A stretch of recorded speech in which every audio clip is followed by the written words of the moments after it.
Hola, pues ya estamos. Sí, Hola, cuando hola, empieces, buenos Laura. días. Bienvenidos a todos y a todas a la jornada informativa sobre la convocatoria COFAN 2026. Mi nombre es Laura Rivero, que seguro que no me ponéis ni nombre ni cara porque he sido nombrada NCP de Marie Curie para España hace escasos meses y trabajo junto con mis compañeros Xavi, Julio y Jesús. Y nada, de nuevo, bienvenidos. Voy a compartir la presentación para contaros un poco la agenda del día de hoy. ¿Me confirmáis cuando podáis que la veis? Sí, perfecto. La vemos, sí, perfecto. Gracias. Bueno, pues como os decía, bienvenidos a la jornada informativa de la convocatoria Marie Curie COFAN 2026. Esta es la agenda del día de hoy. Yo os voy a contar un poquito aspectos generales de la convocatoria, objetivos, las reglas de participación. Luego pasaremos a mi compañero Jesús, que nos va a contar pues, puntos clave y cosas, ¿no?, a evitar en la redacción de las propuestas para conseguir que nuestras propuestas sean competitivas y resulten financiadas. Vamos a contar también con un caso de éxito de la convocatoria de 2025 desde la Fundación Iberdrola España.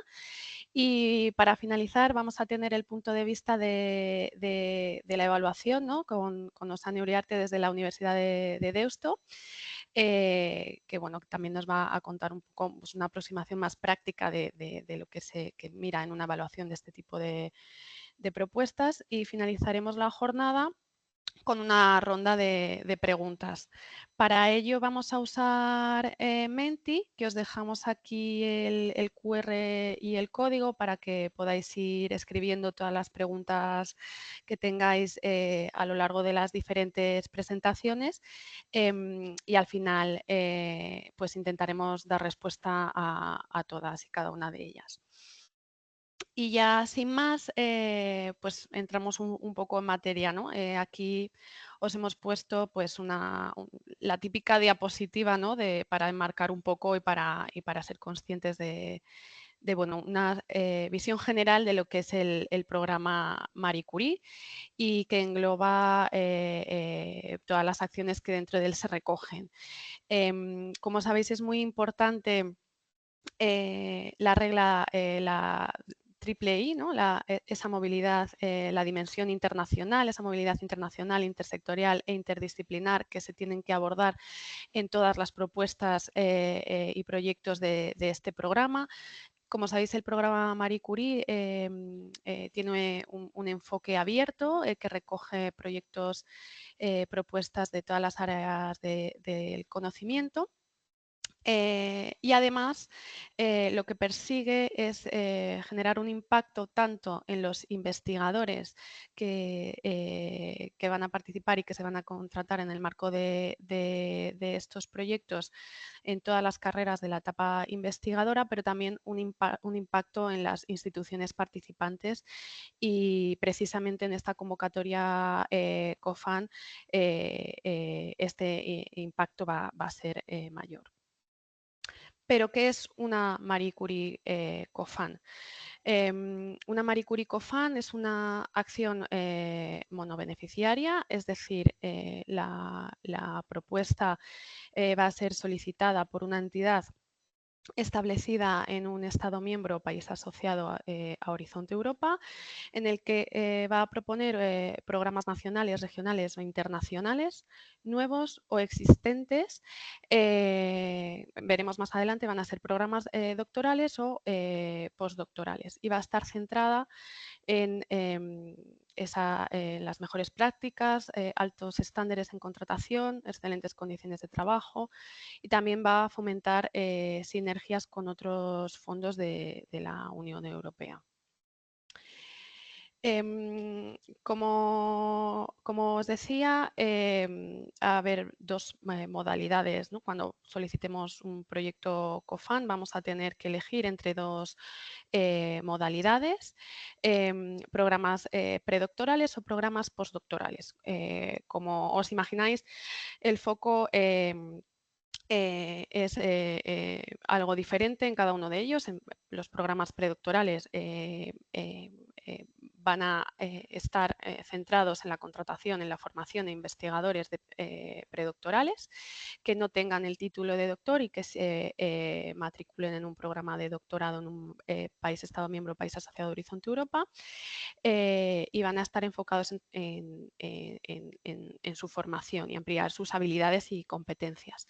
Y por otro lado, tenemos la opción de solicitar una COFAND programas postdoctorales que van a estar enfocadas en ese desarrollo profesional para investigadores postdoctorales, fomentar la innovación y el emprendimiento y el desarrollo de la carrera de estos investigadores. A ver, que no me pasa la... Ahora. ¿Cómo funciona la convocatoria? Como os decía, es una acción monobeneficiaria.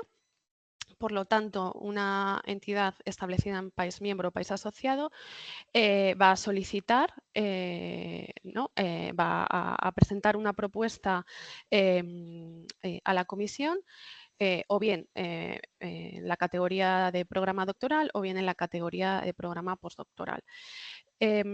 Tras la evaluación positiva, pues recibe fondos de la Comisión Europea para cofinanciar este programa que ha propuesto en su memoria, y luego pues va a anunciar esas vacantes para la contratación de personal al menos en el portal Euraccess, y luego va a implementar el proyecto o bien en solitario, la entidad beneficiaria únicamente, o bien con la participación e involucrando también a otros partners como los Implementing Partners o Associated Partners, que ya veremos a continuación la diferencia entre cada uno de ellos. Además, las entidades participantes pueden ser tanto del sector académico como del sector no académico, como en todo el programa Marie Curie. En función del rol que tenga cada una de las entidades participantes, aquí tenéis una tabla resumen. Como os decía, va a ser una acción monobeneficiaria, es decir, el beneficiario va a ser quien presenta la propuesta y cuando esta es financiada va a ser quien firme el Grant Agreement con la comisión, va a ser quien reclame directamente y quien reciba directamente la subvención por parte de la Comisión Europea, va a poder contratar a los candidatos y además va a participar en actividades de formación y de acoger a los investigadores e investigadoras en sus instalaciones. Y tenemos la posibilidad, además, de incorporar dos figuras en nuestro proyecto. Una de ellas es la figura de Implementing Partner, que esta figura no va a firmar el contrato con la comisión y por tanto no va a poder declarar ni recibir directamente la financiación por parte de la Comisión Europea, pero sí que va a poder contratar a los investigadores y a las investigadoras y va a recibir financiación para ello por parte del beneficiario, y además también va a actuar en actividades de formación y de acoger a los investigadores. Y también podemos incorporar otro tipo de participantes que serían los Associated Partners, que en este caso no van a reclamar costes a la comisión ni van a poder contratar a los candidatos y las candidatas y van a actuar, van a participar en el proyecto en actividades de formación y acoger al personal investigador en los secondments. El proyecto, la propuesta COFAND, el modelo de participar dentro del proyecto COFAND permite diferentes estructuras. Aquí os hemos puesto un ejemplo de 3 de ellas, pero pueden haber muchas más. Una de ellas sería, pues la entidad beneficiaria puede actuar como una agencia financiadora, digamos, los implementing partners van a contratar a los candidatos y el beneficiario pues distribuye el dinero. Otra posible estructura es más horizontal, más tipo consorcio, más colaborativo. Y otra posible estructura de proyecto es que pues, la propia entidad hace todo. Recibe la financiación, contrata a los candidatos, les da formación, etc. Características generales de la convocatoria COFAN 2026. Como ya hemos visto y su propio nombre indica, es una convocatoria cofinanciada, que además va a estar limitado en un máximo de 10 millones de euros que un mismo beneficiario puede recibir en esta convocatoria. Esto significa que una misma entidad puede solicitar puede enviar dos propuestas, por ejemplo, una para programas de doctorado y otra para programas postdoctorales. Y tras evaluación, si ambos proyectos son financiados, siempre y cuando no superen ese máximo de 10 millones de euros, no hay ningún problema, se pueden implementar ambos. Si la suma de la subvención por parte de la Comisión Europea en ambos proyectos supera los 10 millones de euros, en fase de preparación del Grant Agreement se ha de decidir cuál de ellos se implementa porque hemos superado ese límite que pone la Comisión. Son proyectos de duración máxima de 60 meses en los cuales tenemos que contratar mínimo 3 investigadores o investigadoras por un mínimo de tiempo de 3 meses. En cuanto al personal investigador elegible, pues va a depender de la modalidad de programa que estemos planteando. Para programas doctorales, los investigadores e investigadoras elegibles en este caso no tienen que tener el título de doctor y deberán matricularse en un programa de doctorado. Para la modalidad postdoctoral, pues los investigadores e investigadoras van a tener que tener en posesión ese título de doctor. En principio está abierto a cualquier nacionalidad y en cualquier caso van a tener que cumplir con la regla de movilidad, que es no haber residido, trabajado, llevar a cabo su actividad principal por más de 12 meses en los últimos 36 meses. Todas estas fechas se deben de tener en cuenta a fecha de cierre de la convocatoria del proyecto financiado, ¿vale?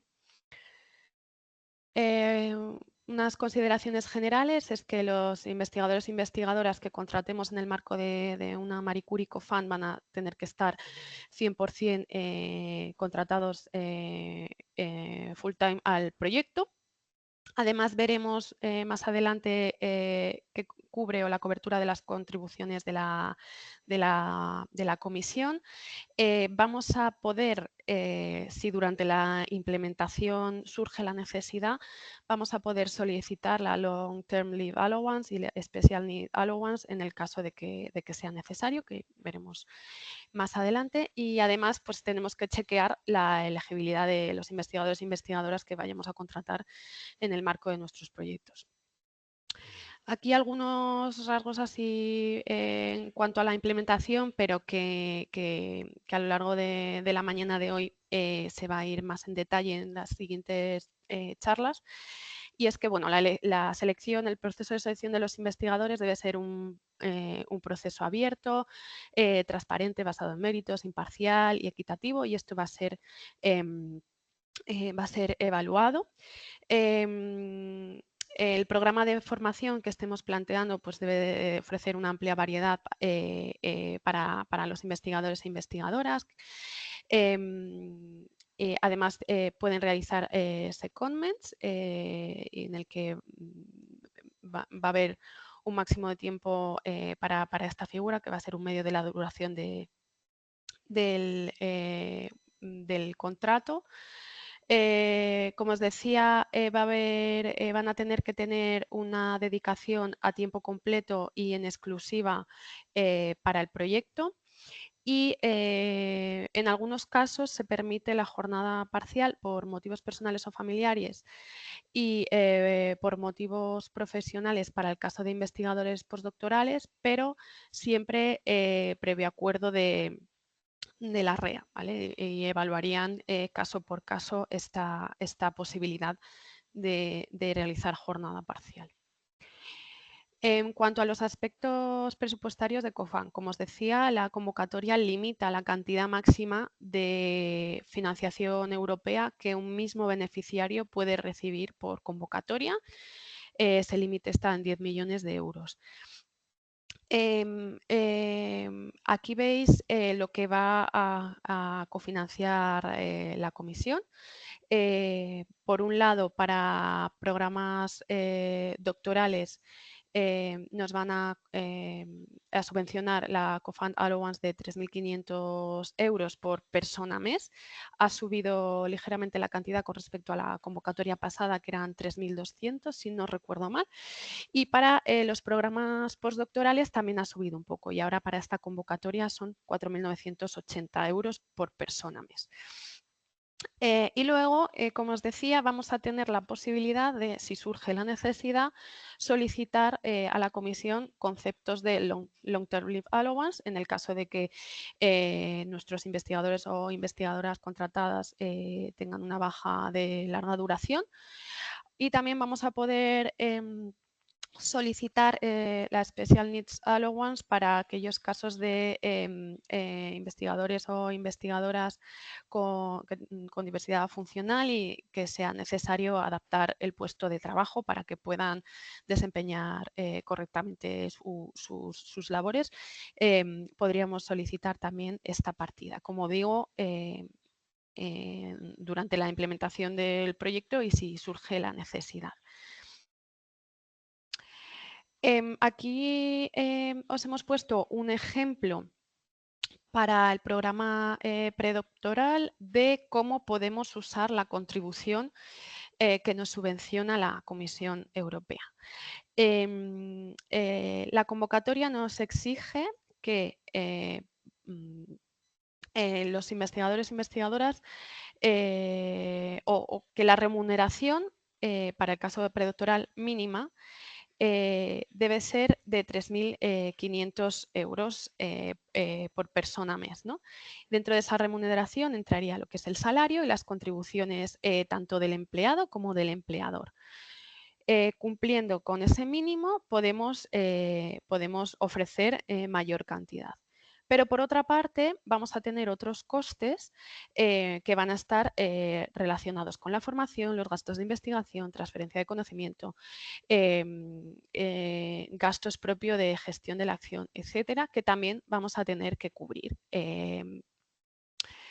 Entonces, en realidad la comisión te dice, no te obliga a usar la cantidad que ella te da para un determinado ítem en concreto, pero sí que te dice, al menos tienes que usar 3.500 euros para la remuneración de los candidatos predoctorales que vayas a contratar.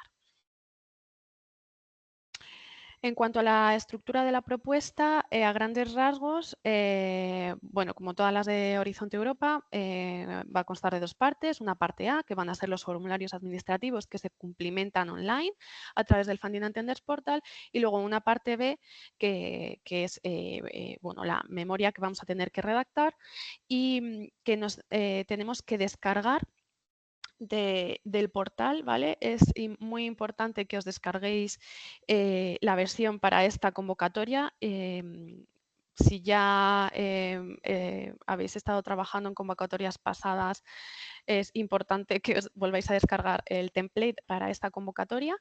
Y a su vez, bueno, veréis que es un documento Word que consta de una parte B1, donde va a estar la descripción donde vamos a describir la acción y el programa que estamos planteando, y una parte B2 que van a ser anexos que complementan información de lo que ya estemos redactando en la parte B1. Se suben como dos documentos diferenciados en el Funding and Tenders Portal. Aquí tenéis un esquema general de lo que es la estructura de la propuesta de la parte B1. Importante ajustarse al límite de páginas que nos dan, que para las secciones de 1 a 3 son un límite de 30 páginas. Todas las páginas que superen ese límite van a ser borradas y no se van a tener acceso a ellas. Así que es muy importante seguir las instrucciones en todo momento en cuanto a formato, límite de páginas y demás. En la parte B2 no tiene, de manera general, límite de páginas. Veremos que sí que tenemos un límite establecido de media página para describir a los Associated Partners o Implementing Partners que participen en la propuesta. También tenemos que abordar aspectos éticos y consideraciones medioambientales relacionadas con el Marie Curie Green Charter. Importante, que sepáis que en fase de propuesta no nos van a pedir que los implementing partners firmen nada, pero sí que va a ser requisito para antes de la firma del acuerdo de subvención aportar una carta de compromiso de estas entidades que participan como implementing partner en los proyectos. Los criterios de evaluación, muy rápido, como sabéis, son excelencia, impacto, implementación. Aquí está la ponderación, 50 para excelencia, 30 para impacto, 20 para implementación. Como sabéis, son convocatorias muy competitivas y hay que intentar ir al máximo en cada uno de los diferentes apartados y no descuidar ninguno de ellos. En cuanto al presupuesto, si habéis abierto ya la plantilla de la parte B, veréis que en la parte B1 hay una tabla en la que tenéis que desglosar el presupuesto del proyecto y cómo vais a emplear esa EU Contribution y además los fondos propios, ¿no?, que vais a aportar para cofinanciar el proyecto. Importante que el presupuesto lo vais a desglosar por un lado en la parte B1 de la propuesta, pero por otro lado también lo tenéis que incluir en la parte A de los formularios administrativos y ambas cifras o las cifras de ambos tablas tienen que coincidir. Ya por último, recordaros pues nada, que la convocatoria ya, como sabéis, está abierta, pero que cierra el 8 de abril. Si dais directamente a esta imagen, os lleva al sistema del Funding and Tenders Portal, donde podéis ir empezando a abrir vuestra propuesta y a trabajar en los formularios administrativos, descargaros la plantilla del template y demás. Y para finalizar esta parte, os hemos puesto también documentos de referencia para redactar vuestras propuestas. De nuevo, si clicáis en la imagen, luego cuando os compartamos la presentación, os lleva directamente a los documentos. Tenéis el Work Program 2026-2027 y la Guide for Applicants de Marie Curie de esta convocatoria de COFAN 2026, que son, digamos, los documentos de referencia para la redacción de las propuestas. Y luego también un par de documentos que se han elaborado desde el proyecto Radiance de Marie Curie. Uno es cómo enviar, ¿no?, una propuesta de Marie Curie COFAN a través del Funding and Tenders Portal, que está muy bien, está paso a paso, ¿no?, que hay que rellenar en cada uno de los apartados. Y por otro lado, el documento de lectura por excelencia para cuando estáis escribiendo una propuesta, que es el handbook que ya está actualizado para la convocatoria de 2026 y que os recomendamos que os lo leáis y lo tengáis también de consulta y de manual. Y ya por último, un enlace directo al Marie Curie Green Charter, ya que tenéis que abordar un apartado en relación a esto en la parte B2 de vuestra propuesta. Y por mi parte, nada más. Espero no haberme alargado mucho y que haya quedado más o menos claro. Muchas gracias a todos y Jesús cuando... Eso iba a decir, que digo que pasamos si queréis a Jesús. Las preguntas las contestaremos al final de todo, como pusimos en la esta, pero vamos, ya hemos visto que nos están llegando, o sea que está funcionando perfecto. Pues nada, vamos con Jesús. Algunas de ellas les responderé con mi presentación, pero bueno, al final, como somos pocos, yo creo que puede haber incluso un poco de discusión. Bueno, veo muchas caras conocidas, muchos nombres conocidos. Gracias a todos por venir o por conectaros. ¿Veis la presentación, verdad? Ahí va, a ver. Sí. Vale. Sí, ahora perfecto. Bueno, pues la parte que os voy a presentar es esta novedad de la REA con estos conceptos nuevos de red flags. Anteriormente siempre os dábamos debilidades y fortalezas, pues vamos a centrarnos un poco en las debilidades y las red flags que vienen ya en la guía del solicitante y que hay que evitar, sobre todo viendo un poco los resultados de la última convocatoria, que muchos de vosotros presentasteis su propuesta y bueno, creo que nos dieron un palo bastante importante en algunas de las secciones por los cambios que ha habido. Y bueno, os voy a remarcar un poco lo que hemos visto en los Evaluation Summary Report de la última evaluación y que os ayude un poco a evitar esas red flags, esos puntos calientes que los evaluadores desde la última convocatoria están siendo bastante estrictos. Tenemos a Osane. Yo voy a contar las cosas que no se pueden contar. Ella dará su visión un poco más comedida, pero bueno, que creo que es muy interesante el conocer el punto de vista de los evaluadores. Al final son estos expertos los que os van a puntuar y a criticar y bueno, desde aquí, desde el equipo de puntos nacionales de contacto, vamos a ayudaros a evitar un poco los problemas que tuvisteis en la última convocatoria. Vale. Bueno, empezamos por el criterio de excelencia. Lo que hemos visto es que en el 1.1 pues no hemos sido capaces de encontrar debilidades en la última convocatoria que hagan referencia al programa, a los objetivos de investigación y de innovación, la mejora del estado del arte, el rational, por detrás del proyecto, estrategia RIS3, etcétera. No hemos visto ningún comentario de debilidad. Por lo tanto, pues bueno, positivo el enfoque que le estáis dando a las propuestas, el por qué presentáis un proyecto por fan, dando solución a un problema, una situación regional, local, regional, nacional e internacional, o la necesidad de nuevos expertos o alineación con diferentes políticas de diferentes niveles. Si pasamos al 1.2, os comento, esto es la subsección de excelencia que ha traído más problemas. Aquí os he puesto un resumen de lo más grave. Y bueno, en esta primera es todo lo relacionado con la calidad y la novedad en el proceso de contratación, de selección de los investigadores, la transparencia, la composición, los comités de selección y diferentes otros aspectos. Aquí, en esta diapositiva, me centro en los problemas que hemos visto en las propuestas con involucrar a los supervisores. A evitar que los supervisores aparezcan en la propuesta y que están involucrados en el proceso de selección, que los supervisores no tengan contacto directo con los candidatos, tanto predoctorales como postdoctorales. Por supuesto, predoctorales es lo más fácil que aparezca, porque siempre hay este sesgo de que el supervisor pues, trabaja con el predoctoral a la hora de presentar su candidatura.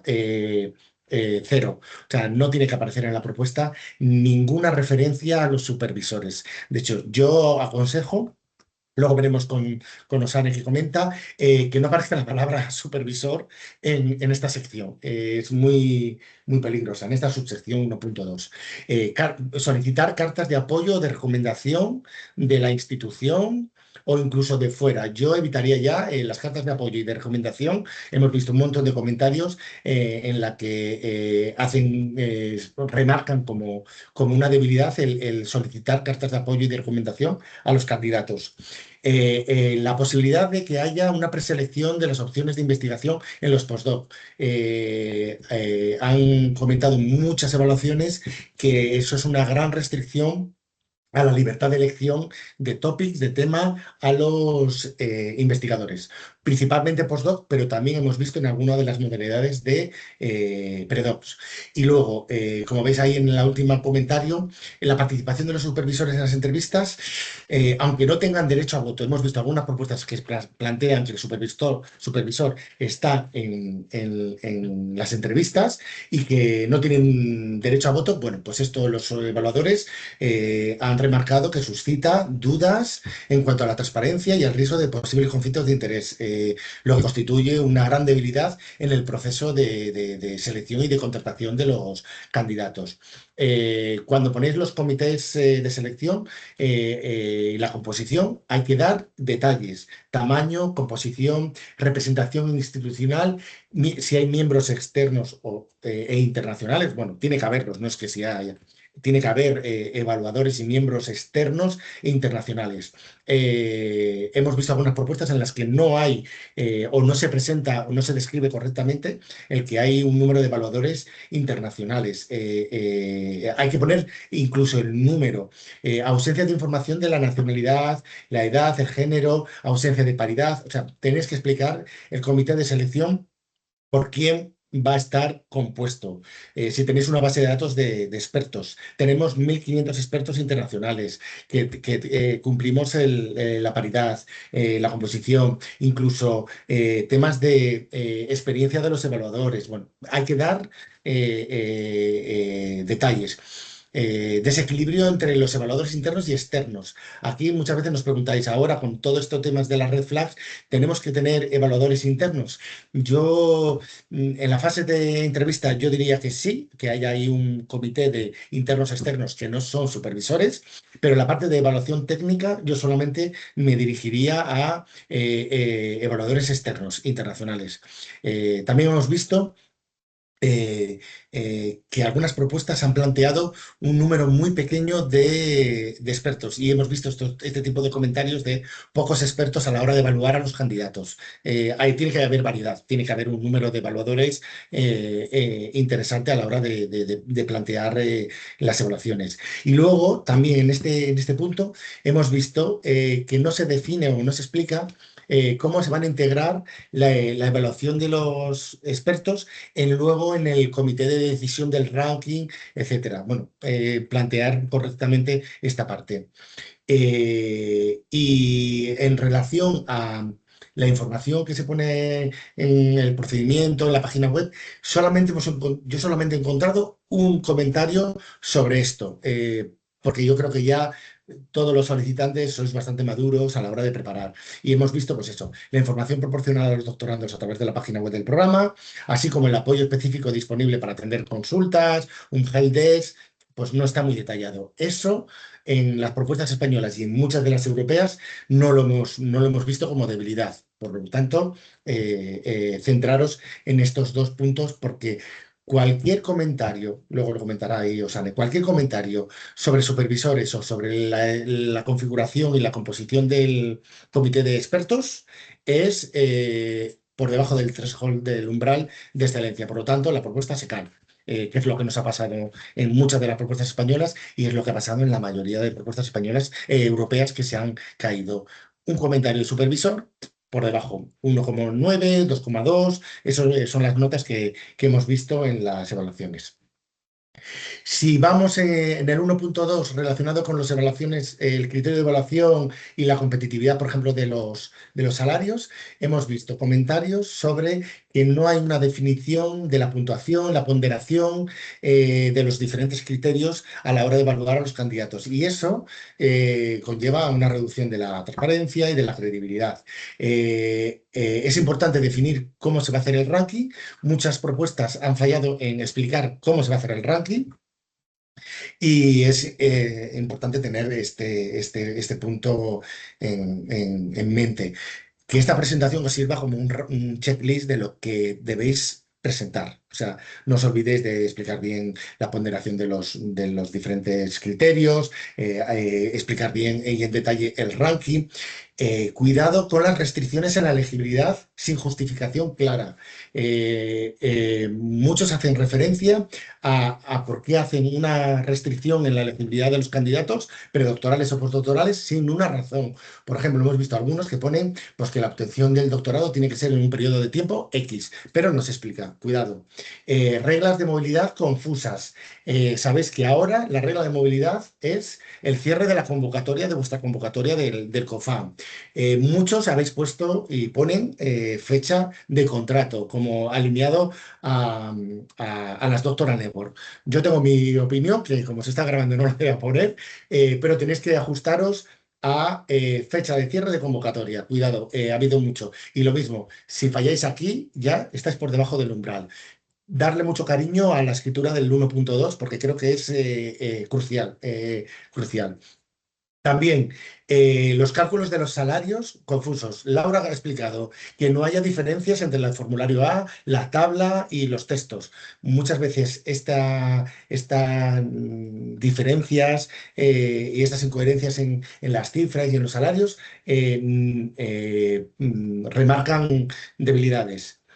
También hemos visto muchos comentarios, muchos, sobre la ausencia del proceso de reclamación, del redress, en las diferentes fases del proceso de selección. Tiene que haber redress en todas las fases. Y cuidado en no aportar una explicación. Luego, el tema de los salarios, la competitividad de los salarios, hay que reflejarlo, con decir que es un salario competitivo, no sirve. Hay que dar datos de cómo están los predocs a nivel regional, nacional o europeo si vuestro programa supera lo que habitualmente se paga a un predoc en España. Y lo mismo para postdoc. Es fundamental cuando hacéis la competitividad del programa, de los salarios, un benchmarking, contra qué estáis comparando. Y luego evitar las inconsistencias de las partidas, las tablas, o sea, que sea muy coherente todos los salarios y las cifras. Bueno, ya os adelanto, no aparece el 50% por ninguna parte, es lo que tenéis que plantear. En las últimas convocatorias analizamos el porcentaje de cofinanciación y hay proyectos financiados al 30% de aportación europea o al 30% de aportación de la institución. Mi consejo es intentar acercarse al 50%. Creo que es lo menos arriesgado, pero no hemos visto ningún comentario sobre el grado de cofinanciación de los programas. 1.3. Todo lo relacionado con la interdisciplinaridad, la movilidad transnacional.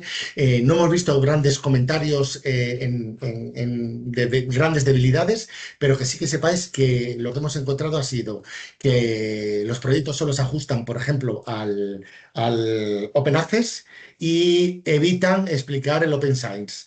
Tenéis que dar de lo grande a lo pequeño. O sea, son políticas, son obligaciones y hay que enfocar vuestro proyecto COFAM con lo que concierne a Open Science. Y luego, dentro del Open Science, la publicación en abierto. Hay ausencias de información a la exposición en otros sectores. Es fundamental. Olvidar, he visto por ahí una pregunta, semanas y días en otras disciplinas o en otros sectores. No, tiene que haber estancias potentes, o sea, tiene que haber estancias internacionales y no académicas, si sois académicos, que den un impacto a la exposición de estos candidatos, porque luego de impacto. Y luego también hemos visto algunos comentarios, no muchísimos, pero varios, de ausencia de mecanismos a la hora de chequear el cumplimiento y el aseguramiento del Open Science. Una cosa es que digáis que vuestro proyecto va a ser Open Science, pero tenéis que demostrar que lo vais a hacer un seguimiento y que se va a cumplir el Open Science, la publicación en abierto, los repositorios, etcétera, etcétera, de todos los candidatos, de todos los proyectos. Muy importante cuando son consorcios grandes, porque cuanto más grande es el consorcio, más complejo va a ser esto. Y esto se refleja aquí y también se refleja en la parte de impacto y en la parte de implementación. Si vamos al 1.4, todo lo relacionado con el training, pues hemos visto debilidades a la hora de que la formación es muy limitada o poco descrita. Hemos visto proyectos, pues eso, con 2 Summer Schools. Hay que aportar formación en detalle, interdisciplinar, en género, en diversidad. Bueno, veis aquí un poco cuáles son las principales debilidades. La contribución del sector no académico, que no aporta valor añadido o que no se aporta suficiente detalle. Si tenéis Associate Partner o Implementing Partner del sector no académico, tenéis que explicar para qué están. Sabéis que, como Laura ha comentado, los Associate Partner aportan estancias o aportan formación. Tenéis que explicar qué es lo que aportan los Associate Partner. ¿Tienen que estar incluidos ya en la propuesta? Yo diría que sí. Hemos visto proyectos que no los incluyen, pero también hemos visto comentarios sobre no hay Associate Partners en el proyecto y eso disminuye un poco la credibilidad del proyecto. Yo, si se puede, que se incluyan. Todos no los podéis incluir, muchos de los proyectos incluís se van a ir, se da la facilidad y la apertura en que el fellow pueda elegir otros associate partners que no están en la lista, pero yo soy partidario de tener un consorcio mediano, grande, de associate partners. Y luego, ausencia de información sobre la formación, duración, cuál es obligatoria, cuál es opcional. Y también, cuidado, si solo aportáis cursos genéricos y optativos sueltos de manera individual, os lo van a penalizar. Tiene que haber como una base de integración sistémica de toda la formación como un único programa bien estructurado y bien encauzado. 1.5. Aquí también hemos visto muchas debilidades. Si ya comentaban el tema de la involucración de los supervisores en el proceso de selección, en lo que es la supervisión y cómo se va a llevar la colaboración o el seguimiento de los fellows, tanto pre-doc como post-doc, hemos visto este tipo de debilidades. No se aporta información sobre las capacidades y la calidad de los supervisores, falta de mecanismo y de control para chequear el progreso de los proyectos. Hemos visto muchos comentarios relacionados de que el seguimiento es anual de los proyectos doctorales. Cuidado. Y luego, la frecuencia de reuniones bimensuales hemos visto que no son muy apreciadas por parte de los evaluadores. Consideran que reuniones bimensuales del supervisor con el doctorando no son lo más beneficiosas para el predoctoral. Falta de definición en los roles de los supervisores. Tenéis la guía de supervisión de Marie Curie, que ahí le podéis echar un vistazo. También ausencia de qué procesos se van a llevar a cabo para abordar conflictos. Y luego, pues eso, que a veces la supervisión, los acuerdos de desarrollo de carrera o de la supervisión son más administrativos que científicos. Cuidado con esta parte. Y luego, algunos comentarios, no muchos, pero que nos ha llamado la atención, pues que no han explicado la relación entre los fellows y los mentores no académicos. Si un investigador va a hacer unas instancias en el sector no académico, explicad cómo va a ser ese seguimiento, esa supervisión cuando está fuera de la institución que lo ha contratado. Impacto.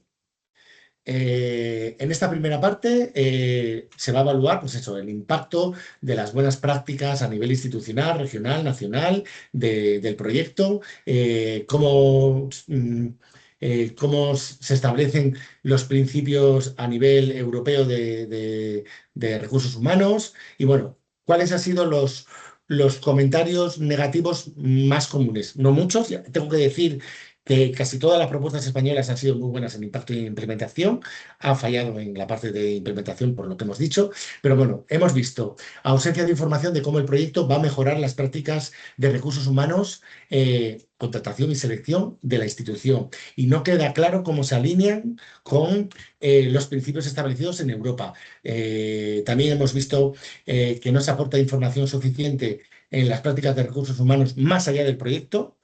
esto es muy importante, incluir también información de, una vez que acaba este proyecto, cómo va a aplicar este aprendizaje en la institución. Luego, no se plantean acciones de diseminación y de monitorización, por ejemplo, de tener el logo de recursos humanos en investigación entre las otras entidades del consorcio. Esto creo que es interesante, plantear si vosotros como coordinadores tenéis el logo de recursos humanos en investigación, ¿cómo se lo podéis ir diseminando y comunicando al resto de consorcio? Y luego, ausencia de buenas prácticas en recursos humanos y cómo diseminar dentro de la institución. Sabéis que aquí hay que tener el impacto dentro de la institución y también a nivel regional, a nivel nacional, a nivel internacional. Estas son principalmente las debilidades que hemos visto en el 2.1. 2.2. La credibilidad en mejorar la perspectiva de carrera, la empleabilidad y la mejora de sus capacidades como investigadores, tanto predoctorales como no predoctorales. ¿Qué hemos visto? Pues que las oportunidades de empleo en el sector académico no son convincentes. Falta de información, por ejemplo, en cómo el beneficiario va a apoyar a los investigadores, en este caso postdoctorales, en el desarrollo de su trayectoria profesional, cómo el programa va a ayudar a mejora de la empleabilidad. ¿Qué otras cosas? Ausencia de la descripción de cómo la formación y el desarrollo profesional se traducen en resultados concretos de empleabilidad. Tanto en predoctorales como postdoctorales. Las medidas de movilidad internacional, intersectorial, interdisciplinar no están suficientemente fundamentadas y para la creación, pues eso, de apoyar sus competencias, su liderazgo, la creación de redes. La propuesta no identifica claramente opciones de empleo en alguna de las áreas. Muchas veces tenéis un enfoque a algunas disciplinas. Pues aquí tenéis que hablar un poco de cómo es el empleo, cómo veis a estos predoctorales o postdoctorales en la academia, fuera de la academia, si tenéis Implementing Partner o Associate Partner donde van a hacer estancias, pues tenéis que plantear un poco esas dimensiones de empleo. Cuidado con las dimensiones o las oportunidades de empleo con una dimensión local o nacional, que también se penalizan. Tenéis que plantear un poco esa empleabilidad a nivel europeo. Perdona. 2.3. Todo lo relacionado para maximizar el impacto del programa, de los proyectos de los fellows, tanto desde el punto de vista de la diseminación, de la explotación y de la comunicación. ¿Cuáles son las debilidades o los errores que más hemos visto? Son pocos, tengo que decir. Este punto, todos los años que llevamos, creo que a nivel nuestro español se completa bastante bien, pero bueno, hemos encontrado algunas debilidades interesantes. Ausencia de detalles y de procedimientos de resolución de conflictos entre entidades, que podríais pensar que este comentario es como, oye, esto es más de implementación. No, pero es que esto es sobre el uso y la propiedad de los resultados generales. Muchos de vuestros co-funds van a tener resultados de investigación. Tenéis que plantear aquí cómo se van a gestionar determinados procedimientos a la hora de resolver quién se queda con quién explota, quién es el propietario. Esto tiene una relación luego con la parte de implementación, con la gestión de los riesgos. Debería haber riesgos relacionados con la explotación del IPR. Luego, por ejemplo, la estrategia de diseminación no tiene acciones específicas hacia la industria o hacia un target específico. Si vuestro proyecto va de ingeniería química y tenéis a empresas de la industria, pues tendríais que plantear esas acciones para que la industria pueda usar los resultados de investigación o cómo explotar esos resultados en este tipo de entidades. Las actividades de comunicación y de divulgación, pues al público general, sin detalles, genéricas, que no tienen KPIs. Tenéis que medir el impacto de todas las actividades de comunicación y de diseminación. Y luego, cuidado cuando no se hace alguna referencia a la involucración de los investigadores. Esto es igual que las PF, que las Doctoral Network, que el Staff Exchange. Tienen que estar involucrados en este tipo de actividades todos los fellows que contratéis en el COFA. Y, por supuesto, tenéis que plantear una buena gestión de la IP con detalle, con los procedimientos, quiénes se van a encargar de gestionar los resultados explotables y involucrar, por supuesto, a los investigadores. Anteriormente poniendo formación relacionada con este tipo e involucrándolos en este tipo de actividades. Implementación. Ahora vamos a hablar un poco del plan de acción, de la gestión, de las estructuras y de los esfuerzos de los paquetes de trabajo. No hay muchas debilidades en general, al menos las propuestas españolas. Bueno, hay propuestas malas y europeas que tienen un montón de comentarios. Yo he intentado hacer un resumen de los que puede daros un poco de valor añadido. Por ejemplo, cuando habéis explicado las fases del proceso de selección, aquí tenéis que poner en los paquetes de trabajo la duración. Y aquí hemos visto que algunas fases aparecen muy, muy cortas. Por ejemplo, aquí hay un ejemplo en el que se ha puesto un mes para la selección de los candidatos, incluyendo la fase de entrevista. Bueno, pues, y la incorporación inmediata de candidatos. Cuidado con periodos irreales. Carecer, por ejemplo, de claridad suficiente a la hora de la programación de las tareas dentro de los paquetes de trabajo. Estructuras de gestión demasiado complejas, con muchos comités. No gustan a los evaluadores cuando todo es muy complejo y muy farragoso. Programa de trabajo no creíble, pues por ejemplo el número de paquetes de trabajo, el cronograma de las diferentes tareas, los milestones, el número de deliberables, tareas, los esfuerzos de las tareas mal dimensionado. Bueno, tener cuidado con este tipo de situaciones. Número de deliberables y de milestones no adecuado al tamaño y a la complejidad del proyecto. Por ejemplo, hemos visto algunos comentarios que esto, pues eso es algo nuevo, yo no había visto muchos comentarios de este tipo, que 2 convocatorias para un número muy reducido de investigadores a contratar es negativo. Cuidado. Yo entiendo que si vais a contratar 8 fellows postdoctorales, no pongáis que vais a tener 2 convocatorias. Podéis plantear de que si no se cubren los 8 investigadores, poner una convocatoria extraordinaria, pero que, bueno, se debería poder contratar 8 postdoc en la primera y única convocatoria. Los mecanismos de gestión tienen que ser sólidos, cumplimiento de las normas académicas, científicas y de las éticas, o sea, que tengáis un mecanismo de gestión que conlleve el seguimiento de todas las actividades del programa. En cuanto a los riesgos, bueno, los riesgos cada vez son menos las debilidades que encontramos, pero aún así no os olvidéis de, pues eso, dar detalle, dar unas buenas planes, medidas de contingencia, los riesgos importantes que no desaparezcan en vuestra tabla, riesgos importantes como por ejemplo la salida de los socios, la terminación abrupta de contratos,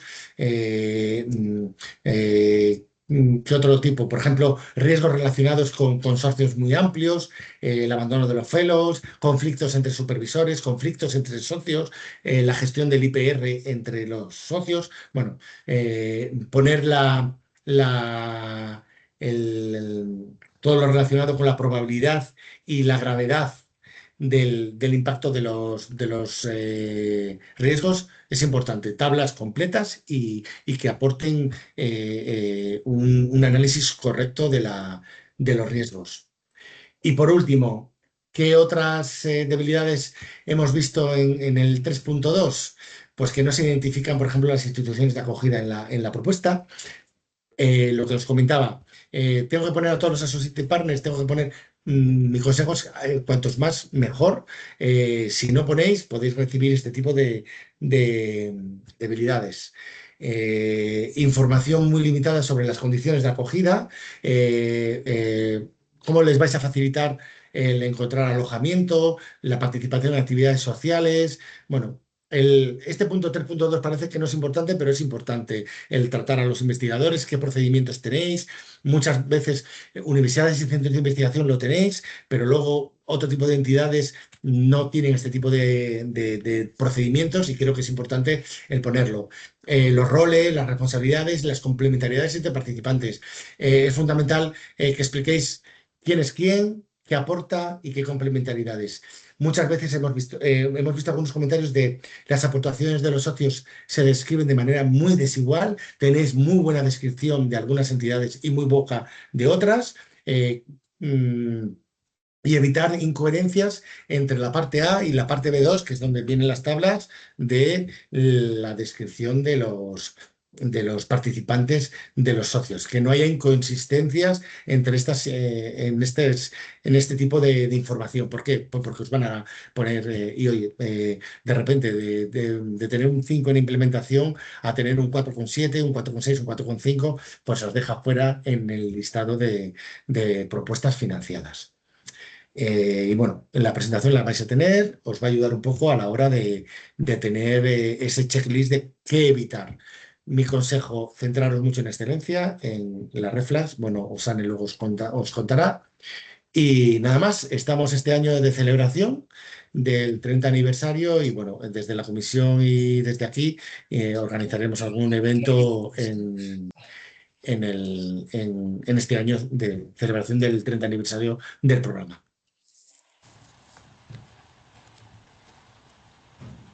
Pues muchas gracias, Jesús. Yo creo que pasamos al caso de éxito que tenemos de la convocatoria pasada de 2025, que es del proyecto, espero pronunciarlo bien, no porque es como en inglés el acrónimo, pero es S4S, Sustainable Energy for Society, que nos van a presentar Teresa y Noemí de la Fundación Iberdrola, cuando queráis. No sé si tenéis Puedo presentación. compartir, si Sí, tengo una presentación, puedo compartir, ¿no? en principio sí, si no yo te doy acceso. Ventana, Pero vamos, en espera un principio sí que puedes. segundo. ¿Dónde tenemos? Un poquito más abajo. Un segundo que estoy buscando el documento aquí. Ahí. Bueno, si quieres en modo En modo presentación. verán mejor. A ver, ¿Lo veis? ¿lo veis? Sí, Sí. ahora mismo se ve. Vale, bueno, vamos a ir un poco Sí. a la limón.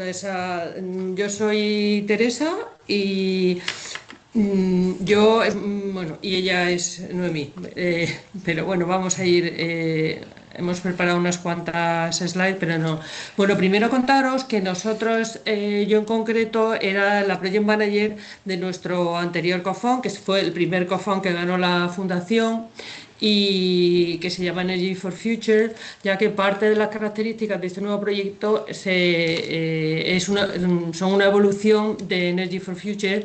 Y también deciros que, bueno, para nosotros este fue el primer COFON que pusimos en marcha y para mí ha sido 3 años o 4 años de aprendizaje continuo, pero que gracias a Dios creo que hemos logrado trasladar al siguiente. Este COFON pues empezó en el año 2021 y en principio terminaba el 30 de junio de este año, pero bueno, pues hemos conseguido una extensión de un año hasta el 2027, ¿vale? Y era de 4 millones de euros, cofinanciado al 50%, el objetivo eran 28 investigadores en 2 calls y también nosotros no investigamos, nosotros implementamos esto a través de una red de socios, de Implementing Partners, en este caso en su momento se llamaban Hosting Partners y tenía también, eran contratos de 24 meses y teníamos pues 13 Academic Partners. Y luego teníamos para un periodo de hosting en una institución académica y luego teníamos un secondment obligatorio de entre 3 y 6 meses en empresas del grupo y la posibilidad de otro secondment adicional en instituciones académicas, ¿vale?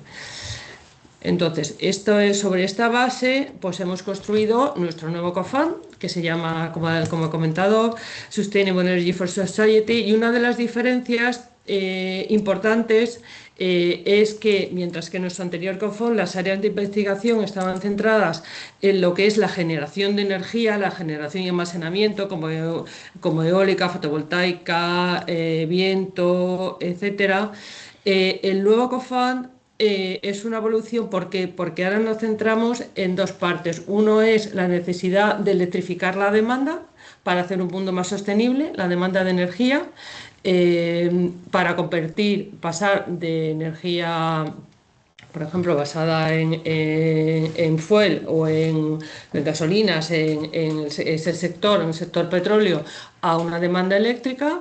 Y para minimizar los impactos que tiene en la sociedad esa transformación energética. Entonces, las áreas son Decarbonized Energy System, Biodiversity, Ecosystem Quality y Circular Economy. Y además basado también en una utilización muy importante de las nuevas tecnologías, desde la digitalización, la inteligencia artificial, la utilización de datos, etcétera, ¿vale? A ver. Vale, están aquí un poco descritos las áreas de investigación. Son áreas bastante abiertas en que hay muchos temas que caben y es el investigador el que al final elige en qué quiere centrar su proyecto. Y un poco también poníamos que, bueno, pues que esto que está puesto aquí lo ponemos a modo de ejemplo y que cada investigador puede desarrollar su proyecto incluso aunque no sea exactamente una de estas líneas. Sí, siempre y cuando la finalidad del proyecto esté alineado con el propósito, estamos abiertos incluso a nuevas ideas. A nuevas ideas, sí. ¿Vale? Vale, entonces, bueno, estos son nuestros partners, ¿no? Yo creo que, bueno, quizás esta sea una de las fortalezas del proyecto. Vamos a trabajar en este COFON con 11 Implementing Partners, que son todas instituciones académicas. Algunas de ellas ya habían colaborado con nosotros en el COFON y otras son nuevas.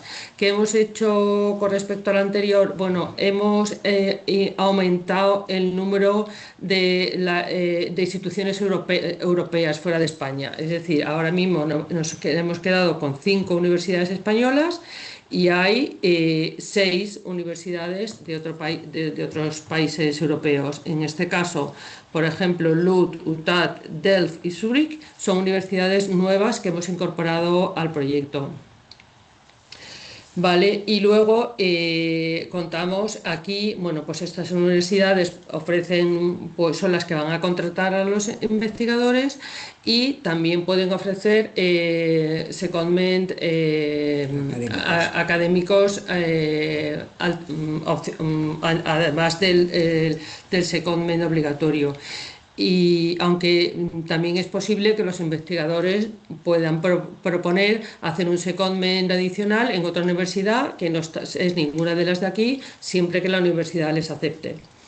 Y luego hay un secondment obligatorio de entre 3 y 6 meses en una de las empresas del grupo. Aquí tenemos los 5 grandes, digamos, entidades del grupo, que es Iberdrola España, en energía, que es Brasil, Scottish Power UK, Iberdrola Internacional, que está por todo el resto de países europeos, más Australia y algún otro sitio más, y Asia, Avangrid de Estados Unidos. Y luego esta vez también hemos añadido dos empresas más pequeñas que se dedican, por un lado, bueno, Carbon to Nature se dedica a créditos de carbono y Atuaire se dedica a la instalación de, sobre todo, aerotermias y a la electrificación del hogar, digamos, ¿no? Y sí que es otra opción que nos permite también cubrir parte de las nuevas áreas. Vale,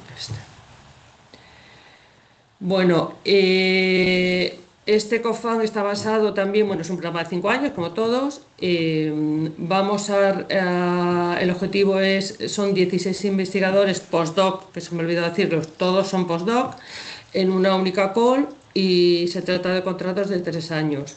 En el otro programa teníamos contratado de 2 años y uno de los aprendizajes es que 2 años es muy poco. Se queda corto. Se queda corto. Y entonces, de hecho, la extensión que hemos conseguido para el anterior COFAN ha sido para extender el contrato de los investigadores a 3 años, porque bueno, teníamos meses que nos habían sobrado porque había algunos que se habían ido antes de terminar, porque habían encontrado otra oportunidad mejor y hemos conseguido que los investigadores de la segunda call tengan todos un contrato de 3 años. El presupuesto total son de 5,4 millones de euros y bueno, esta estructura de secondments es la misma que la anterior, como hemos comentado. Y luego tenemos un programa que ahora veremos muy fuerte de formación y actividades complementarias. Muy bien descrito y bueno, esta es las fechas de la call. Y luego ahora os queríamos contar un poco, en base al feedback que hemos recibido, pues cuáles son las fortalezas del proyecto desde el punto de vista de la comisión. Por un lado, ha sido el proceso de selección. El proceso de selección es muy parecido al que teníamos en el COFAN anterior, y lo que pasa que, bueno, mejorado entre comillas con algunas cosas que hemos aprendido. Y bueno, pues tiene estas 4 fases. Bueno, la primera fase es la de elegibilidad, que yo creo que es simplemente verificar que se cumplen las condiciones de elegibilidad del programa. La segunda fase es la de evaluación de expertos.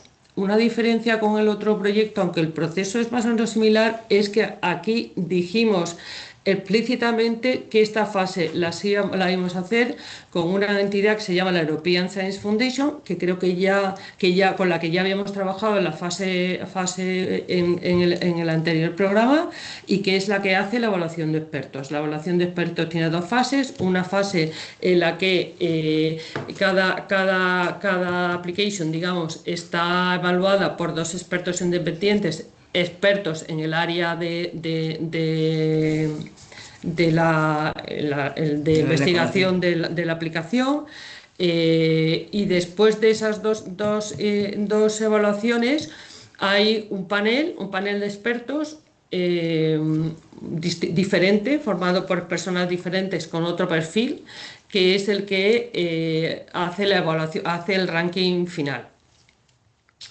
Y esta nota cuenta, creo que era el 70% de la nota de Opfiter. Y luego hay un comité de entrevistas en el que, bueno, participamos formado por 4 personas. De esas 4 personas, solo una viene de la universidad que el solicitante ha elegido para desarrollar su proyecto. Aquí... y nunca será un supervisor. La palabra supervisor, como han comentado antes, no aparece en esta fase, claramente. Hay una persona de la universidad que no debe tener relación, yo creo que eso también lo hemos puesto con el supervisor ni con nada. Aquí, cuando una persona aplica con un proyecto para desarrollar en una institución académica, ¿vale? Y esa institución académica que esa persona ha elegido es la que participa en ese comité de entrevistas, en que además pues hay un experto en la tecnología pero externo, digamos, una persona de recursos humanos y habrá una persona de la fundación. Y después después de esta fase ya se saca el ranking final, ¿vale? Y bueno, hay, como ha comentado también antes, hay posibilidad de redress en cada una de las fases del proyecto, y sí que hemos explicado cómo es el procedimiento para hacer ese redress. Yo creo que esto lo hemos explicado un poco todo. Yo creo que, bueno, o sea, una de nuestras fortalezas, y quizás es un poco especial, es esta conexión entre industria e investigación, que para nosotros el ofrecer la posibilidad de hacer este secondment, por lo que nos dicen los investigadores que ya lo han hecho, es pues una oportunidad única de ver realmente cómo una tecnología se pone en marcha. Nosotros siempre le decimos que cuando hacen el secondment no van a investigar. O sea, nosotros como Iberdrola no investigamos, aplicamos, implantamos las tecnologías, pero el ver cómo una tecnología se pone en marcha y cuáles son las variables importantes y cómo funciona una empresa por dentro, pues creo que es algo que está resultando muy útil para los investigadores, ¿vale? Vale, sigue tú, Noemí, con Vale, en relación al programa de formación, este quizá fue uno de los aspectos claves que queríamos destacar en nuestra propuesta y de hecho nos costó bastante poder adaptarlo a la limitación que teníamos de espacio muchas veces para explicar en el Parvi de la propuesta lo que queríamos hacer. Hemos puesto mucho énfasis en construir un programa de formación y desarrollo que hable del investigador desde un punto de vista mucho más amplio que la simple formación, ya sea en clase o sea online. Hemos querido incorporar acciones de desarrollo un poco más novedosas y sobre todo pensando en que esto pueda ser una herramienta para abrir los ojos del investigador a un futuro mucho más amplio que la academia, ¿vale? Es decir, tenemos que prepararnos o tienes que prepararte y estar abierto a aprender competencias y capacidades que el día de mañana te permitan trabajar a lo mejor fuera de la universidad, trabajar en la industria, trabajar en la administración pública. Y lo que hemos desarrollado es un programa de formación muy completo que parte de una primera evaluación de competencias, siguiendo los modelos del marco europeo de competencias, hacer una evaluación, es decir, no solo, ya damos por hecho que son personas técnicamente brillantes, pero ¿qué nos falta en competencias intrapersonales? Por ejemplo, en competencias transversales, ¿vale? Vamos a hacer, lo primero, una evaluación de esas competencias, nos vamos a autoevaluar, oye, cómo estamos en determinadas competencias, que son las que marca el marco europeo. En función de cómo nos veamos, luego vamos a hacer un plan de desarrollo profesional, que lo vamos a trabajar con el investigador y luego se va a coordinar y a supervisar con los supervisores y con los mentores de la industria, en el que vamos a incorporar formación en aula, formación online, formación individual o en grupo, acciones formativas fuera de la formación específica, participación en congresos, participación en workshops, escritura de artículos. Vamos además a hacer un seguimiento cada 6 meses de este plan de desarrollo de carrera, en el que también queremos que hable el investigador con su supervisor y con su mentor, que existan conversaciones de futuro, dónde me veo, qué puedo hacer, qué posibilidades tengo, cómo puedo ampliar mi red de contactos. Creemos que en estos momentos en los que los investigadores pues, están no al inicio de su carrera, pero no es una carrera totalmente consolidada. Creemos que trabajar en la red de contactos y en el networking es muy importante. Vamos a hablar un poquito de planificación de carrera y luego hemos incorporado también, que no existía en Energy for Future, un plan. No me gusta llamarlo de retención, que suena mejor en inglés, es un engagement plan, es decir, queremos enganchar al investigador en todas estas acciones durante los 3 años de su contrato, ¿vale? Entonces tenemos un plan muy diseñado con acciones específicas que vamos a hacer durante el primer año, durante el segundo año y durante el tercer año, para mantenerles conectados con su formación y con su desarrollo. Y luego yo creo que otra fortaleza muy importante que tiene este programa de formación es el papel que van a jugar el supervisor y los mentores, y que nosotros desde la Fundación, desde la oficina de proyecto, vamos a coordinar. Es decir, al final es verdad que el desarrollo y la formación dependen de uno mismo, pero sí que es importante tener unos apoyos que te puedan dirigir bien, ¿vale? Y entonces queremos que sea también un trabajo en equipo, industria, academia, el investigador y nosotros. ¿Tenemos más cosas aquí? No. No, ya está. Luego, bueno, también hablábamos el tema de, habíamos tenido una evaluación y fortalezas se habían identificado bastante buenas en la parte de cómo habíamos estructurado El plan de comunicación. el plan y de trabajo, difusión. el plan de comunicación y de difusión. Estamos ahora mismo trabajando en el desarrollo de nuestra página web y bueno, pues con acciones, sobre todo yo creo que con acciones muy concretas. Sí. O sea, hemos especificado exactamente qué vamos a hacer, cuándo, dónde, cuáles son los mecanismos que vamos a utilizar para comunicar, para diseminar, para explotar el resultado de las investigaciones.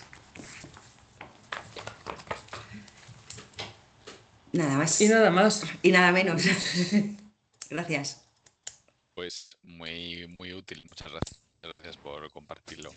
Vamos a pasar, si os parece, a la última presentación, que vamos además un pelín mal de tiempo y así nos da tiempo luego a contestar preguntas que supongo que habrá para todos. O sea que si no tenéis así mucha cosa, tampoco no Teresa y Noemí, encantados de que os quedéis a las preguntas también, que seguramente hay alguna para vosotros.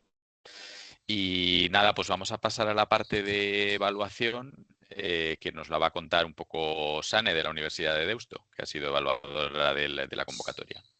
Así que creo que tienes presentación también, ¿no? No. Ah, vale, No. pues entonces igual te pongo en primer plano, ¿vale? Si Ah, te bueno. parece bien. Espera, que me peino. Egunon, Pues nada, buenos cuando días. quieras. Vale, Egunon, buenos días. Lo primero de todo es dar las gracias a la FECIT, dar las gracias a los NCPs por la invitación y sobre todo por todo el trabajo buenísimo que hacen con nosotros, con las entidades aplicantes, que luego nos ayudan tanto que hacen imposible que digas que no cuando te escriben para liarte para una cosa como estas. Entre Laura, Jesús y Noemi y Teresa me han hecho el trabajo, así que a ver si recupero los minutos que llevamos de retraso, porque de verdad que han dicho todo, prácticamente lo que yo tenía que decir. Como han sido tan específicas con el contenido, yo voy a empezar igual por los temas que yo llamo los básicos, muy básicos, pero que curiosamente son súper importantes y los hemos visto en la evaluación. El primer súper básico es leer los documentos de referencia, como ha dicho Laura, el Word Program, la Guide for Applicants y los documentos de Radiance, los del proyecto de NCPs, porque esos documentos, el Handbook y el de cómo presentar la propuesta, son realmente oro molido. Aunque hayáis presentado propuestas a convocatorias anteriores, que a veces decimos, bueno, como ya me presenté, pues lo leo por... No, siempre hay pequeños o grandes cambios que es necesario conocer. Hay conceptos que se explican más o mejor en los nuevos textos. Hay ambigüedades que desaparecen. Es fundamental leerse los documentos y junto a los documentos viene la dupla perfecta, que igual se me enfadan porque es darles más trabajo, pero es contactad con los NCPs. Ellos saben más que nadie de este programa. Ellos nos escuchan a todos y a todas, con lo cual saben por lo que estamos pasando todos y prácticamente nada de lo que nos pasa es original. Ya le ha pasado a alguien antes. Entonces, ellos tienen todas las respuestas y si no las tienen, las preguntan. Entonces, contactar a los NCPs de verdad puede hacer la diferencia en cómo abordas la propuesta. Ya lo ha mencionado Laura y Jesús también. Otro básico, la parte administrativa tiene que coincidir con la parte técnica. Y yo lo he visto acrónimos diferentes en la misma propuesta. He visto cantidades económicas diferentes entre la parte administrativa y las tablas de la parte B. Fundamental hacer ese proofreading de nuevo, sobre todo si estáis volviendo a presentar la propuesta, aseguraros de que todo va en línea porque se lee. Se mira y se comprueba. Respetar el límite de páginas es otro clásico. Todo lo que excede no es evaluado. Al hilo de esto, todos los apartados son evaluados y todos suman para la nota final.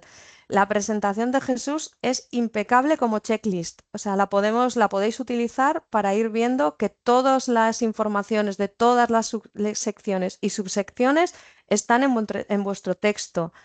Planificad una distribución razonable de los apartados. Tendemos a explayarnos en la parte de excelencia y vamos dejando más breves las siguientes a medida que se nos va acabando el número de páginas. Que nada esté demasiado breve o directamente que no esté. Si ya se puede poner toda la información en la sección que corresponde, fenomenal, porque así se evita al evaluador o la evaluadora que tenga que ir para atrás y para adelante en el texto de la propuesta. Se evalúa lo que está escrito, no se interpreta. Se evalúa lo que se dice que se va a hacer, como se dice que se va a hacer, no en función del potencial que tiene lo que está escrito. Puede parecer una perogrullada, pero de verdad es así. O sea, hay que hacer un doble check de que todo lo que está en nuestra cabeza está en el papel. Y el decir, bueno, pero era lógico deducir que cuando vemos un SR, no sirve, no se va a deducir nada. Y no se van a pedir explicaciones. Lo que está es lo que se evalúa. El otro clásico es el inglés, la tensión entre inglés súper académico o el inglés que directamente no se entiende. Es verdad que la gran mayoría de los evaluadores, por lo menos en mi experiencia, no son English native speakers, pero el texto tiene que ser claro, se tiene que entender. No se van a pedir aclaraciones, como he dicho, y no se interpreta. Cuidado también con los traductores de la IA. Hacer proofreading es fundamental. Hay cada texto por ahí que canta mucho a que no se ha leído, vamos. Enlazando con esto, igual que no son los evaluadores y las evaluadoras English Native Speakers, tampoco en este programa son necesariamente científicas del área de conocimiento de la propuesta, o sea, de la ciencia de la propuesta. Los perfiles son muy variados. Es verdad que hay investigadores, investigadoras, pero hay personal gestor, hay personal que viene del tercer sector, personal que viene de las empresas, profesionales de todo ámbito, hay incluso alcaldes. Entonces, la ciencia que contenga la propuesta tiene que ser rigurosa, evidentemente, pero tiene que ser muy clara, o sea, se tiene que entender. Y todo lo demás tiene que ser muy claro, o sea, gráficos como los que nos han enseñado Teresa y Noemí ayudan muchísimo al evaluador, sobre todo ayudan cuando ya llevas más de una evaluación, cuando tienes que recordar la propuesta, texto y texto y texto farragoso, al final es verdad, cansa. Un buen gráfico que aporte es interesante. Sobre todo se puede utilizar porque hay esta restricción de espacio, ¿no? Pues si contienes información en el gráfico, o sea, si el gráfico es significativo, bueno, puede ser un plus. Cuidado con el corta y pega. Este me encanta porque se ve de todo. O sea, si estás reciclando especialmente una propuesta, párrafos repetidos, incoherencias, decir que se va a hacer de una manera en una sección y luego de otra en otra. Comités que cambian de nombre dependiendo de dónde estés en la propuesta. Todo eso se ve. O sea, de nuevo, proofreading fundamental. Y si vamos a reciclar, cuidado si vamos a reciclar una doctoral network. No es la misma application, no es el mismo esquema y lo que se evalúa no es lo mismo. La racional al escribir un COFAN o una doctoral network es diferente. Yo puedo tener, como dice Jesús, mi opinión y me están grabando, así que no lo diré, pero es verdad que la racional al escribirlo es diferente. Cuidado si se nos ha caído la doctoral network en la evaluación y decimos, bueno, la reciclamos para el COFAN, porque no es lo mismo y se nota en la evaluación. Estos son como mis básicos más de generales. En cuanto al contenido, como Jesús lo ha explicado fenomenal, voy a ir simplemente a las red flags porque han sido han sido las caídas más dramáticas. Otras pequeñas cosas que falten en la propuesta o que no estén muy bien explicadas se pueden suplir, se pueden levantar con otras subsecciones, pero si caes en una red flag, caes. O sea, la propuesta directamente cae. Ha comentado Jesús la composición del comité de selección. O sea, toda la parte de la selección tiene que ser impecable. O sea, los miembros del comité de selección tienen que tener distinta expertise, competencias y experiencia, pero tienen que ser meaningful para llevar a cabo una selección, no vale cualquier tipo de expertise. Se deben incluir miembros en los comités de selección que sean expertos independientes de fuera del consorcio. Si tienen experiencia en blind evaluation, mejor. Y si son agencias externas certificadas, mucho mejor. Hot topic, la participación de los supervisores. En la redacción de la propuesta no deben participar. Y lo tenéis así en el Radiance Handbook y lo podéis leer ahí. No deben participar. No deberían tener tampoco ningún papel en el recruitment process o en el proceso de decisión. Es fundamental que quede claro que no hay ningún tipo de conflicto de interés ni tampoco que hay preselección. O sea, clarísimo, no vale que simplemente no esté que haya un conflicto de interés, tiene que estar clarísimo que no lo hay. En el proceso de solicitud, teóricamente, sería posible que los candidatos contactaran a los supervisores, pero tendría que quedar clarísimo que no hay espacio para la preselección. Tendría que justificarse de manera impecable que es, por ejemplo, pues para consejo científico o para hablar exclusivamente de la investigación, para informarse sobre las expertise, las estructuras o las infraestructuras que hay en la host institution. Tendría que ser, bueno, intachable. Mi consejo, que no esté. Tiene que quedar clarísimo que los supervisores y la host institution no van a aprobar la candidatura como parte del proceso de solicitud. Lo que digo, lo ideal es que no aparezca nada, que sean todo evaluadores externos, agencias externas, todo externo. Y en el proceso de decisión claramente tiene que los supervisores no pueden estar, no deberían estar.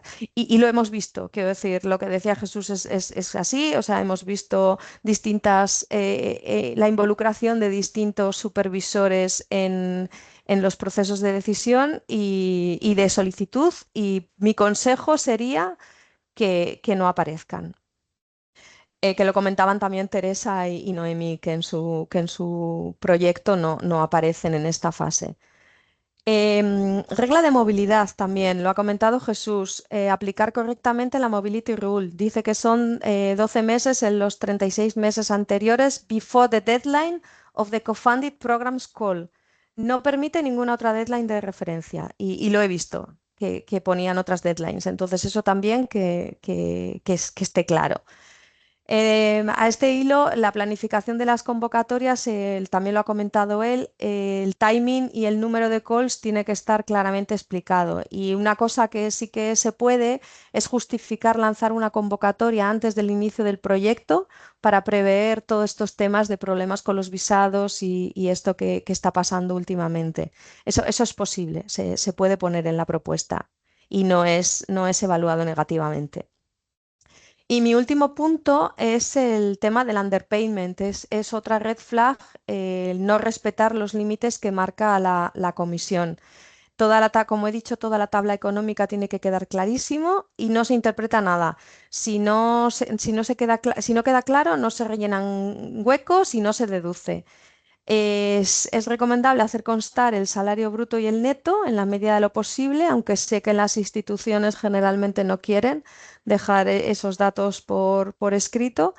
Y hay que tener en cuenta eso, que los evaluadores y las evaluadoras son de países muy diferentes, con lo cual no están familiarizados con la legislación fiscal de cada país, y dar los números ayuda, como ha dicho Jesús, en relación a los datos de los salarios del país. No vale con decir que es competitivo, hay que decir, bueno, esto es lo que gana de media un predoc, un postdoc, bla, bla, bla, y nosotros proponemos esto. Pero como digo, siempre respetando los límites que marca la comisión, que también hemos tenido algún caso en esta última convocatoria de propuestas que decían que iban a pagar menos de lo que obligaba la comisión. Que parece un básico, pero bueno, a veces se puede caer por ahí. Y bueno, un poco esto era lo que yo tenía por escrito. Como digo, la presentación de Jesús creo que es impecable como checklist, y si se sigue, pues puede ayudar muchísimo a darle ese plus de valor añadido a la propuesta en un programa tan competitivo como este, en el que se deciden por nada, en una discusión de los evaluadores por centésimas. Entonces, bueno, pues si podéis seguir y, como digo, leer documentos, y no me cansaré de decirlo, contactar a los NCPs, que son los especialistas, los expertos y los que siempre van a dar el buen consejo.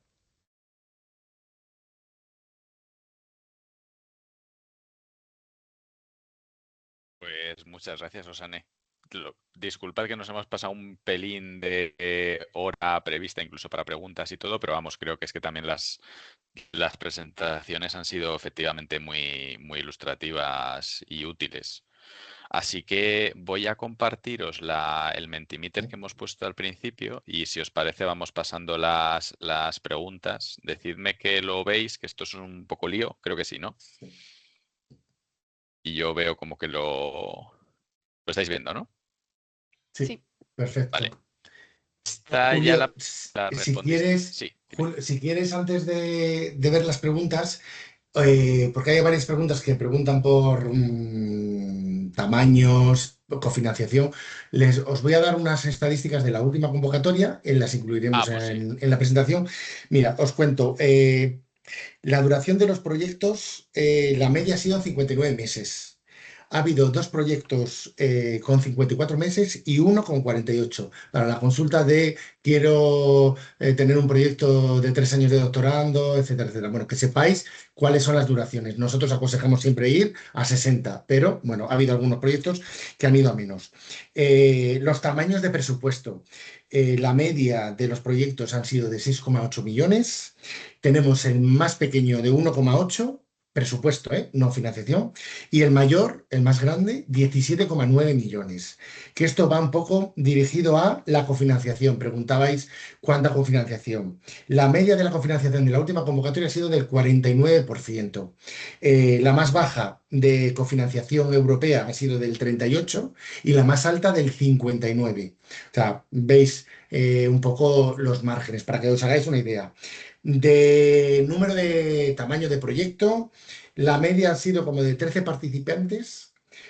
Les hay de un solo beneficiario y hay un proyecto de 73 participantes.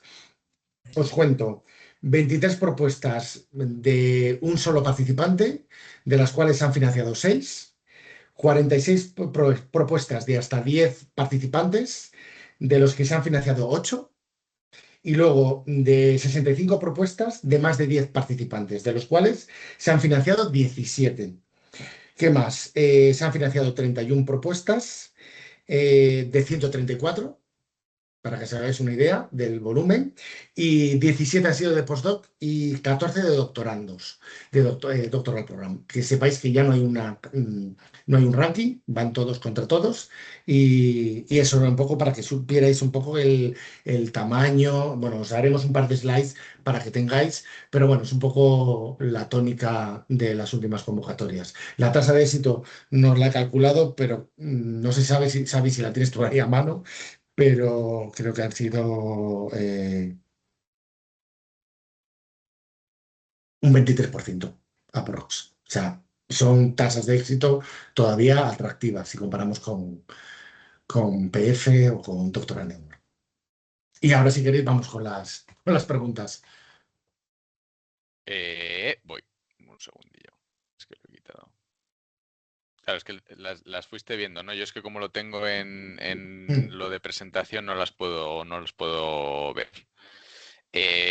Pues voy leyendo y voy intentando también ver si van dirigidas a, yo que sé, a Osane o Teresa o algo así. Esta, eso lo contestó Jesús, o sea, las visitas cortas se pueden hacer, pero no es conveniente,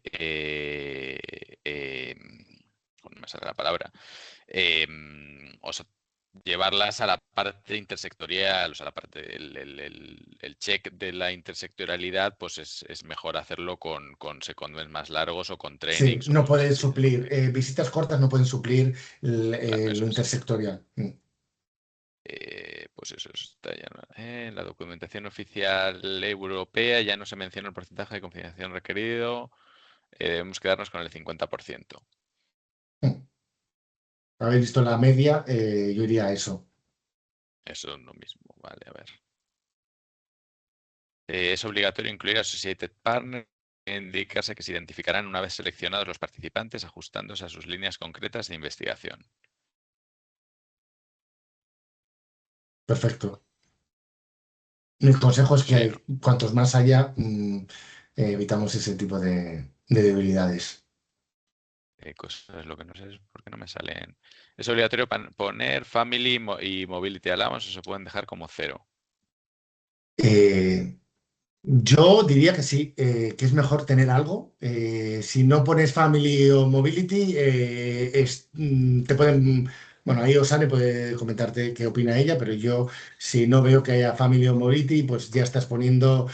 Mm. te estás escapando un poco y te alejando de la filosofía de Marie Curie. Sí, puedes, si quieres llamarle de otra manera, pero algo tiene que haber para complementar este tipo de actuaciones. Y si no te estás alejando un poco de lo que dice Jesús, como del espíritu de estos esquemas de Marie Curie. Vale. Un segundillo. Los secondments tienen que ser obligatorios o pueden ser parte del esquema, pero sin carácter obligatorio.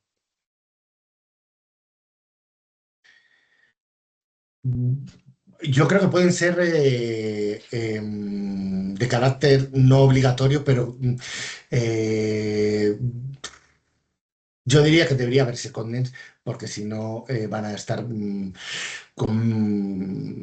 van a ser menos competitivos. Pero claro, yo no sé, ahí en Iberdrola, como lo veis, A ver, yo... para nosotros entiendo que es más fácil, aunque se conde de veces, incluso aunque sea dentro del grupo, es complicado encontrar el sitio, pero yo creo que en nuestro caso el secondment obligatorio en la industria es un punto fuerte, claramente. Mm. Exacto. Sí, o sea, como que obligatorio directamente en la call de que sea inelegible, no. Pero otra cosa es que luego no tenga, vamos, que no, si no, no tiene mucha potencia la propuesta. Es que pensad que los secondmen, cuando sois entidades académicas, es necesario para darle esta intersectorialidad. El COFAN de Iberdrola lo han presentado con unas grandes universidades, centros de investigación, tienen la parte académica, pero es que luego tienen la parte de las empresas de Iberdrola. Es la manera de poder demostrar la intersectorialidad, más que porque sean Mm. obligatorios. Sí. Vale, pues a ver la siguiente. ¿Cuál es el ratio de éxito? Ah, bueno, esto ya Sí. lo dijiste. No me he quedado con el número, pero vamos, lo 23%. acabas de contar. Sí, lo estaba además yo Sí, buscando en y los yo he estudios de puesto en el post. chat los resultados para España, que eso sí los tenía a mano. Ah. Ah, es verdad, sí, eso lo tenemos en la. Sí, sí, es cierto, sí. Si en COFAN de doctorado son empleados por una institución no académica, deben inscribirse en un programa de doctorado de una universidad de la UE o también puede ser una universidad no europea. Yo me tiraría por europea y tienen que estar inscritos, claro. Primero europea y si tenéis alguna tutela con terceros países, pero yo primaría Estado miembro o asociado y luego terceros países.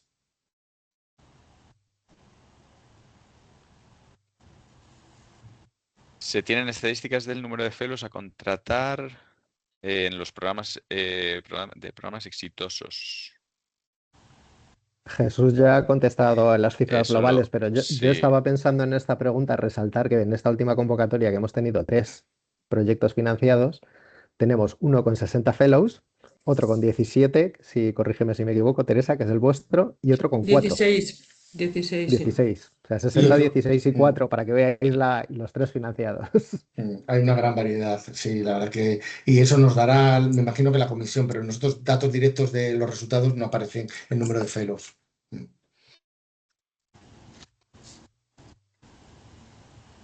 ¿Sabemos el origen o alguna explicación que puede haber detrás del cambio de la plantilla, donde ahora la excelencia del programa es un punto aparte y además el primer punto de la plantilla?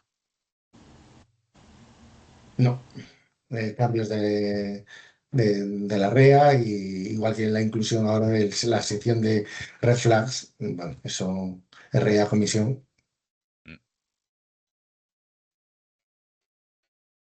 Mm. Composición de los comités de selección de los candidatos, hay que ponerlos ya con nombre apellidos. Si es así, deben de proporcionar alguna carta verificando que participarán como evaluadores.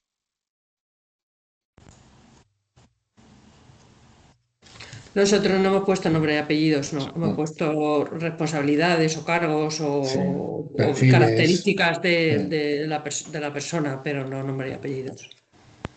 Eso, vamos, casi siempre es así en todo. Hay que poner como la descripción de la persona, o sea, las características de la persona que se busca y no como la identificación exacta, vamos. Vale.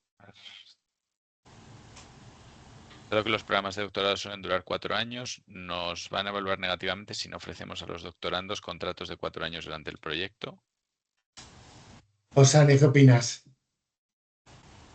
En mi experiencia es una discusión que se está teniendo a todos los niveles, pero no, en mi experiencia no se penalizó. No.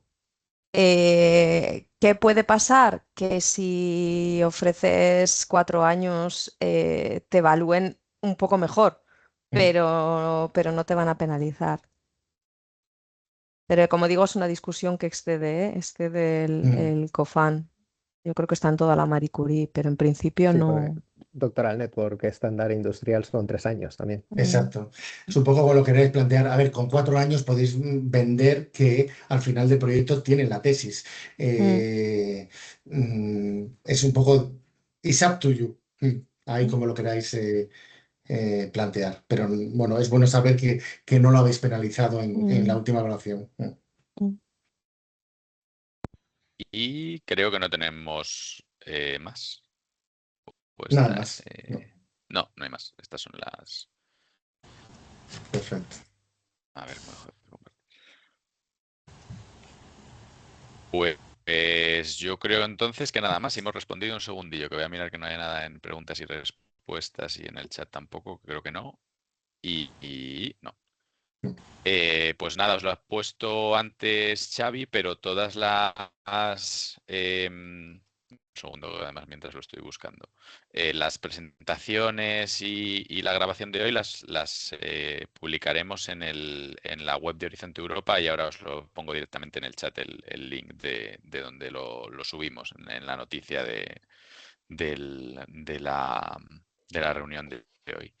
Y nada más, muchas gracias a Osane, a Teresa y a Noemí por estar con nosotros hoy y darnos así tan buenos feedback y tips para participar y animaros mucho en este tiempo que queda hasta abril para poneros con la propuesta. Y como sabéis, estamos Laura, Xavi, Jesús y yo detrás de msca@fecit.es para responderos todo lo que necesitéis en este tiempo.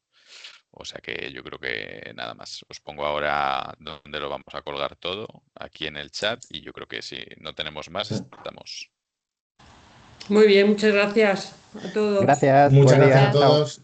Muchas gracias. Hasta luego.